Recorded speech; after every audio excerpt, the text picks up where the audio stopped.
Hello বন্ধুরা, আবারও অসাধারণ একটি মুভি নিয়ে আপনাদের সামনে হাজির হলাম। আজকে আমি একটি রোমান্টিক মুভি নিয়ে এক্সপ্লেন করতে যাচ্ছি। আজকে মুভির কাহিনীতে আমরা 16 বছরের এক মেয়েকে দেখতে পাবো যে কিনা মাত্রই জওয়ানিতে পা দিয়েছে। যৌবনের নেশায় সে যখন প্রথমবার ঘপঘপ করে তখন সেটা তার অভ্যাসে পরিণত হয়ে যায়। তার এই খারাপ অভ্যাস তাকে কোন রাস্তায় নিয়ে যায় তাই আজকে আমরা এই ভিডিওতে দেখবো। তো চলুন মুভি শুরু করা যায়। কাহিনীর শুরুতে আমরা অনেক সুন্দরী একটি মেয়েকে দেখতে পাই। মেয়েটির নাম হচ্ছে মেলিসা। সে ঘরে তার মা আর তার দাদির সঙ্গে থাকতো। তার মা একজন 1 নম্বরের নেশাড়ি মহিলা। এই কারণে তার মা বেশিরভাগই সময় অসুস্থ থাকতো। মেলিসা তার দাদির সঙ্গে কথা বলছিল আর মেলিসা তার দাদির খুবই কেয়ার করত। একদিন মেলিসা যখন তার রুমে ছিল তখন সে নিজেকে আনন্দ দেওয়ার জন্য নিজেকে টাচ করতে থাকে, কিন্তু তখনই তার মা দরজা খুলে ঘরের মধ্যে চলে আসে। হঠাৎ করে তার রুমে চলে আসার পরও সে নিজেকে কন্ট্রোল করে নেয়। এরপর মেলিসা তার এক ফ্রেন্ডের সাথে বাইরে ঘুরতে যায়। সেখানে তার ড্যানিয়েল নামের এক ছেলের সঙ্গে দেখা হয়। ড্যানিয়েল ছিল তার ক্লাসমেট। মেলিসা এখানে এসে খুবই বেশি খুশি ছিল, কারণ সে ড্যানিয়েলকে মনে মনে পছন্দ করত, কিন্তু ড্যানিয়েল তার উপর কোনো নজর দিত না। এরপর মেলিসা সুইমিং পুলে আসে, কিন্তু তখনই কেউ একজন তাকে পেছন থেকে ধাক্কা দিয়ে দেয়। তখনই মেলিসা ডুবতে শুরু করে। তখনই ড্যানিয়েল সেখানে এসে তাকে বাঁচিয়ে নেয়। এরপর ড্যানিয়েল মেলিসাকে পেছনের গার্ডেনের দিকে নিয়ে যায়। এখানে ড্যানিয়েল তাকে বলে, আমি তোমাকে সুইমিং শেখাবো, কিন্তু ড্যানিয়েল একটা শর্ত রাখে। সে মেলিসাকে বলে, তোমাকে প্রতিদিন একা আসতে হবে। এরপর সে মেলিসার কাছে আসতে শুরু করে। মেলিসা তো ড্যানিয়েলকে প্রথম থেকেই পছন্দ করতো, সেই কারণে ড্যানিয়েলকে আসতে বাধা দেয় না। তখন ড্যানিয়েল সুযোগের সদ্ব্যবহার করে আর সে তখন ড্যানিয়েলের সঙ্গে ঘপঘপ করতে শুরু করে। ঘপঘপ করার পর ড্যানিয়েল মেলিসাকে কিছু না বলে সেখান থেকে চলে যায়। মেলিসার কাছে এই বিষয়টা খুবই খারাপ লাগে। কিছুদিন পরে তাদের স্কুল খোলে। মেলিসা এখানে ড্যানিয়েল আসার অপেক্ষা করছিল, কিন্তু ড্যানিয়েল অনেকদিন ধরে মেলিসার সঙ্গে দেখা করেনি আর না সে তাকে ফোন করেছে। মেলিসা এখন ড্যানিয়েলের প্রতি আরো বেশি আসক্ত হয়ে গিয়েছে আর সে সব সময় ড্যানিয়েলের কথা ভাবতো। একদিন মেলিসার ফ্রেন্ড তাকে বলে ড্যানিয়েল একটা ক্লাবে গিয়েছে। এরপর তারা দুই বান্ধবী ক্লাবে যায়। এই ক্লাবে আসার পর মেলিসা এক নজরে ড্যানিয়েলকে দেখতে থাকে। তখন ড্যানিয়েলও তাকে দেখে আর সে তখন মেলিসার কাছে গিয়ে তাকে ড্রিঙ্ক অফার করে, কিন্তু তখন সেখানে ড্যানিয়েলের এক ফ্রেন্ড আসে আর সে মেলিসাকে দেখে তার সৌন্দর্যের প্রশংসা করতে থাকে। এখানে ড্যানিয়েল মেলিসাকে তার কাছে দেখে আস্তে আস্তে মুগ্ধ হতে শুরু করে। এরপর মেলিসাকে বলে, আমার তোমার সঙ্গে জরুরি কিছু কথা আছে, কিন্তু সেখানে শুধু তুমি আর আমি থাকবো। ড্যানিয়েলের কথা শুনে মেলিসা তখন অনেক খুশি হয়ে যায়। এরপর সে মেলিসাকে তার ঘরে নিয়ে যায় আর এখানে তারা অনেকটা কাছাকাছি চলে আসে। এরা দুজন আবারও এখানে ঘপঘপ করে। মেলিসা ড্যানিয়েলকে বলে, আমি তোমাকে অনেক ভালোবাসি, কিন্তু ড্যানিয়েল মেলিসার এই কথা শুনে মজা করে, কারণ সে শুধু মেলিসার সঙ্গে ঘপঘপ করে মজা নিতে চাইতো। এরপর যখন তাদের ঘপঘপ করা শেষ হয় তখন ড্যানিয়েল আবারও কিছু না বলে সেখান থেকে চলে যায়। এখন মেলিসা ও ডিসাইড করে নেয় ড্যানিয়েল যেভাবে তার সঙ্গে খেলছে সেও এখন অন্য লোকের সঙ্গে সেইভাবেই খেলবে আর সে তার সামনে থাকা মানুষটার ফিলিংস নিয়ে একটুও ভাববে না। এদিকে মেলিসার দাদির শরীর অনেকটা খারাপ হয়ে যায়, যার কারণে তার মা এটা সিদ্ধান্ত নেয় যে তাকে হসপিটালে অ্যাডমিট করবে, কিন্তু মেলিসা এটা শুনে অনেক দুঃখী হয়ে যায়, কারণ সে তার দাদির থেকে দূরে থাকতে চাইছিল না। আর এই কারণে মেলিসা তার মায়ের সঙ্গে লড়াই করতে শুরু করে। পরের দিন মেলিসা তার বন্ধুর সঙ্গে একটা কফি শপে যায়। সেখানে সে এক লোককে তার সামনে বসে থাকতে দেখে। লোকটাকে দেখে তার ড্যানিয়েলের কথা মনে পড়ে আর তার ড্যানিয়েলের সমস্ত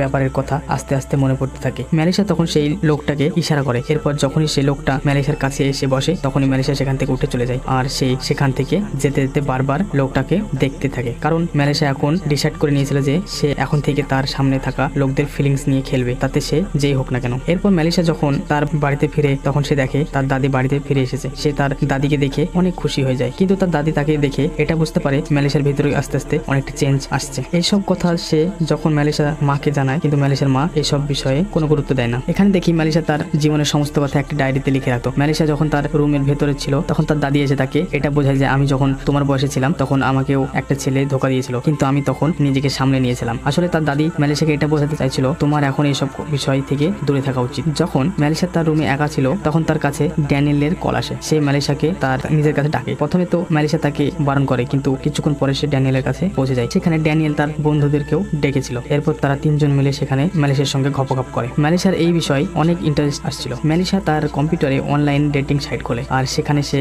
অনেক বন্ধু বানায়। মেলিসা তার সমস্ত কথা সেই ফ্রেন্ডের সঙ্গে শেয়ার করতো, কারণ তার কাছে এমন কোনো ক্লোজ ফ্রেন্ড ছিল না যে যার সাথে তার মনের কথাগুলো শেয়ার করতে পারতো। এরপর আমরা দেখি স্কুলের সমস্ত বাচ্চাদের ঘোরানোর জন্য একটি সায়েন্স মিউজিয়ামে নিয়ে যাওয়া হয়। সেখানে মেলিসার সঙ্গে একটা লোকের দেখা হয়, সে এই মিউজিয়ামে কাজ করতো। মেলিসা সেই লোকটির কাছে গিয়ে তাকে ইমপ্রেস করতে শুরু করে আর এরপর সে তার সাথে ঘপঘপ করতে শুরু করে। মেলিসা তার লাইফের সব কথা ডায়েরিতে দৈনিক লিখে যাচ্ছিল। সে কোন কোন লোকের সাথে ঘপঘপ করেছে সেটাও লিখতো। পরের দিন মেলিসা যখন তার স্কুলে যায় তখন সে দেখে তার পার্সোনাল ডায়েরিকে সকল স্টুডেন্ট পড়ছে। এই কারণে সে তার ফ্রেন্ডের ওপর অনেক রেগে যায়, কারণ এই সব তার কলেজ ফ্রেন্ডরাই করেছিল। মেলিসা এই বিষয়টি নিয়ে অনেক রেগে যায়। এরপর সে তার বাড়ি চলে যায়। বাড়ি যাওয়ার সময় তার দাদিকে দেখে তার দাদি একটি লোকের সাথে বসে রোমান্স করছিল। নিজের দাদিকে সেই লোকটির সাথে খুশি দেখে মেলিসাও তখন অনেক অনেক খুশি হয়ে যায়। আর সেই মনে মনে এটা ভাবে যদি তার কাছে এমন একটা ভালোবাসার মানুষ থাকতো যে তাকে অনেক ভালোবাসবে, তার খেয়াল রাখবে। পরের দিন মালিশা যখন তার স্কুলে যাচ্ছিল তখনই তার সেই বান্ধবী সেখানে আসে, আর সে তখন সেই কাজের জন্য মেলিশার কাছে ক্ষমা চায়, কিন্তু মেলিশা তাকে ইগনোর করে দেয়। তখনই মার্কো নামের একটি ছেলে তার সঙ্গে কথা বলতে সেখানে আসে। আসলে মার্কো অনেকদিন ধরে মেলিশাকে পছন্দ করতো, কিন্তু তার ভিতরে এতটা সাহস ছিল না যে সে তার মনের কথা মেলিশাকে বলবে। মেলিশা ছেলেটার সঙ্গে কথা বলছিল, তখনই মেলিশার কাছে ড্যানিয়েলের এক ফ্রেন্ডের কল আসে, আর সেই ছেলেটা একটি জায়গায়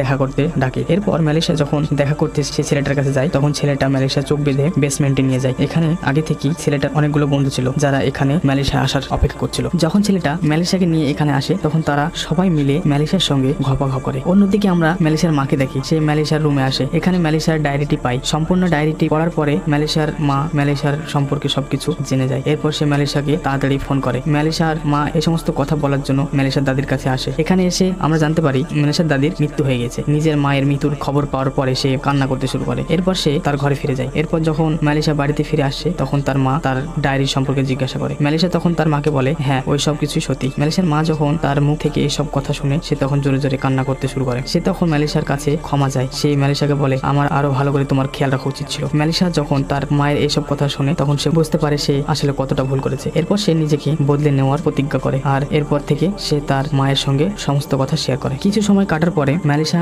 আগের মতোই নর্মাল হয়ে যায়। একদিন স্কুল যাওয়ার আগে সে তার বান্ধবীর কাছে যায়। সে তার বান্ধবীর কাছে ক্ষমা চায়। এরপর থেকে তারা আগের মতোই একসঙ্গে স্কুলে যায়। এরপর তারা যখন স্কুলে পৌঁছায় তখন তারা দেখে ড্যানিয়েল তার বন্ধুদের সাথে ঝামেলা করছে, কারণ ড্যানিয়েলের বন্ধুরা তাকে কিছু না জানিয়ে মেলিশার সঙ্গে ঘপাঘপ করেছিল। কিছুক্ষণ পরে ড্যানিয়েল মেলিশাকে স্কুলে দেখে। সে এখানে মেলিশার সঙ্গে কথা বলার জন্য তাকে আটকানোর চেষ্টা করে, কিন্তু এইবার মেলিশা ড্যানিয়েলের কোনো কথাই শোনে না। এরপর সে তার ফাইনাল রেজাল্ট চেক করতে যায়। লিস্ট চেক করার পর সে জানতে পারে মার্কো নামের একটি ছেলে ফেল করেছে। তখনই মার্কো তার পিছু পিছু আসে, আর সে এখানে এসে মেলিশাকে তার মনের কথা সব বলে দেয়। সে মেলিশাকে বলে সে এখন আর্ট ক্লাসে জয়েন করতে চায়। এরপর সে তার করা কিছু ড্রয়িং মেলিশাকে দেখায়। ড্রয়িং গুলো দেখে মেলিশা তখন অনেক খুশি হয়। এখান থেকে যাওয়ার আগে মার্কো মেলিশার একটি ড্রয়িং বানায়, কিন্তু সেখানে ড্যানিয়েলও চলে আসে। সে এখানে এসে মেলিশাকে তার বাড়িতে ছোট একটা পার্টিতে ইনভাইট করে। প্রথমে মেলিশা তাকে বারণ করে, কিন্তু এরপর সে পার্টিতে যাওয়ার জন্য রাজি হয়ে যায়। এই পার্টিতে আসার কিছুক্ষণ পরে মেলিশা পানির কাছে গিয়ে পানিতে ঝাঁপ দেয়। পার্টিতে থাকা সমস্ত লোক তাকে আটকানোর অনেক চেষ্টা করে, কিন্তু মেলিশা কারো কথা শোনে না, আর সে পানিতে ঝাঁপ দিয়ে দেয়। কিন্তু কিছুক্ষণ পরে মেলিশাকে পানিতে সাঁতার কাটতে দেখি, আর এই সিন এখানে কাট হয়ে যায়। পরের সিনে আমরা দেখি মেলিশা তার মায়ের সাথে অনেক খুশি আছে। তারা দুজন একে অন্যের সাথে ভালো সময় কাটাচ্ছিল। মেলিশার মা তার হাতে ফুল নিয়ে মেলিশার দাদির কবরের কাছে আসে। এরপর তারা মেলিশার দাদির কবরে ফুল দেয়, আর এই সিনের মাধ্যমে মুভি শেষ হয়ে যায়। তো বন্ধুরা, এই মুভি যদি